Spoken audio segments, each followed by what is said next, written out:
Hey everyone, I'm back with a haul and a little card share, and this video is probably going to go up a lot later than when I actually record it, but I'm just letting you know that.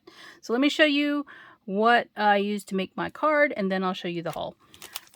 So this is a set of the glitter pack from Concord and Ninth. It's got pearl, gold, silver, and graphite, and I used the gold. This Spring Fling 6x6 petite paper pack from Lawn Fawn. This the Bright Side from Fancy Pants, and I think this was a Tuesday, yeah, it was a Tuesday morning find. It was from 2019, pretty old pad that I've had.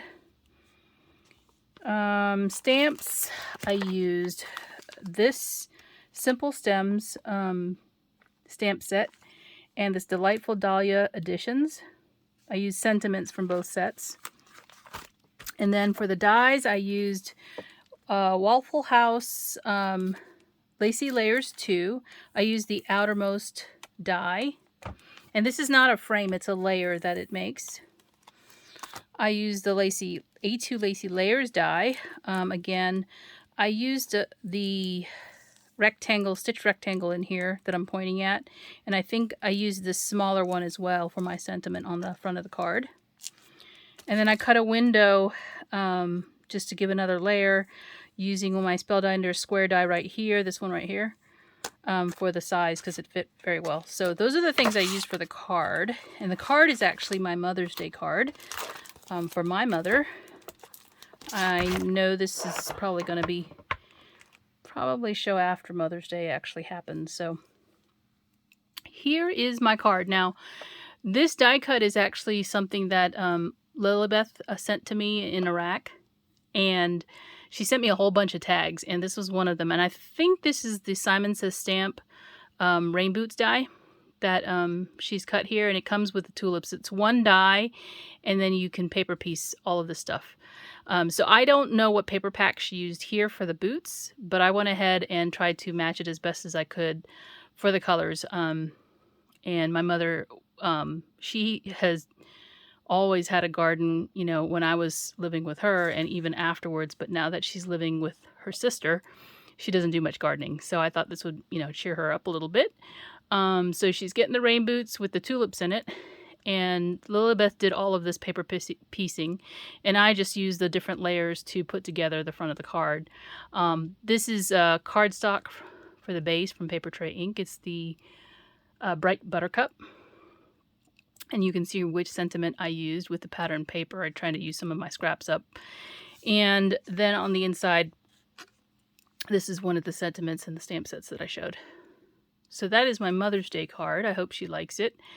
I think it's fun. I did pop up the rain boots, so they're a little bit more dimensional here.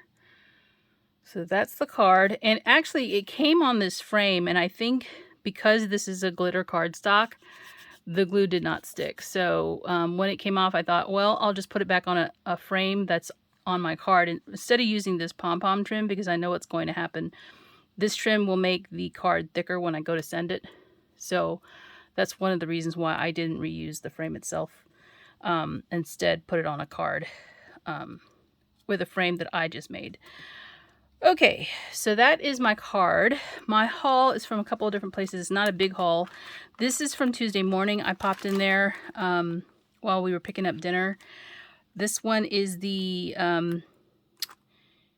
intricate, what is it called? Nested Large something. It's from Mementa. And you can see the shape is kind of an irregular shape. I thought it was kind of interesting looking, so I picked it up. And there are 9 pieces in here, 9 layers. And there's the skew. So that's a actual April 21 die. I know their dies are getting higher, but what can you do? And then I picked up this Tim Holtz one, which they had. I probably could have gotten this from the Sizzix sale, maybe cheaper, I don't know. But this one's been in there since February. And I didn't have any flowers that were like this, that I don't think. So that's one of the reasons why I picked it up. And this one's called Funky Floral Large. So it's got the branch, some flowers, and lots of leaves. So 6 dies in all. So that's what I got from Tuesday morning. That was it. I did get my order from the Funky Junky Boutique. I pre-ordered the new color, Distress Ink. So it's the Salvage Patina, and this company is out of Florida. Let's see if she's got the website here. Yeah. She always sends a free gift. And this free gift usually has a charm in it, and you can see it's a seahorse charm in here. And then there's some die cuts. I haven't opened it yet. So I usually just throw that in my basket. So I got the Distress Oxide, the regular Distress, and then the ink refill for the Oxide. That one is the one that probably tends to dry out more because it is an oxide. So that's what I ordered from the line. I usually don't order anything else because I know I don't use them.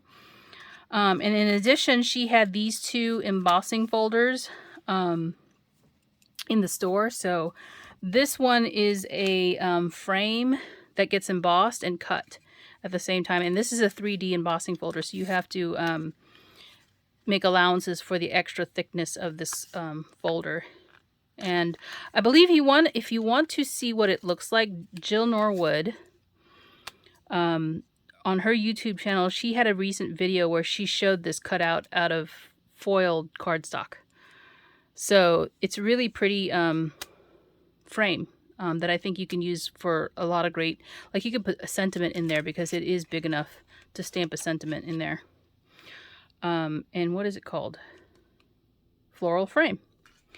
So I got that one, and then I got this one, which is the clover and this heart. And the heart itself, it cuts the inside part, but it's surrounded by flowers. Little flowers that look like stars. So it has both pieces in there, and then you can see the size. So I like that. But again, this is a 3D embossing folder, so you have to make, I think you take out the top plate, one of the plates, and you only run it with the mat, the embossing mat. So that will help you with the size, the thickness of your sandwich. The last thing I have to share with you is a D-Stash die that I purchased. This I got from one of the Facebook groups that I'm in, and it's an MFT license plate die, and this is the license plate, obviously. And then you've got these 2 pieces here and a little tag. I like the tag too, so I don't think I have a license plate die per se. I mean, obviously you can cut a rectangle, but it's not going to have these little circle pieces at the end. So that is what I have here, and that is my haul. Thanks for watching, and I will be back soon. Bye for now.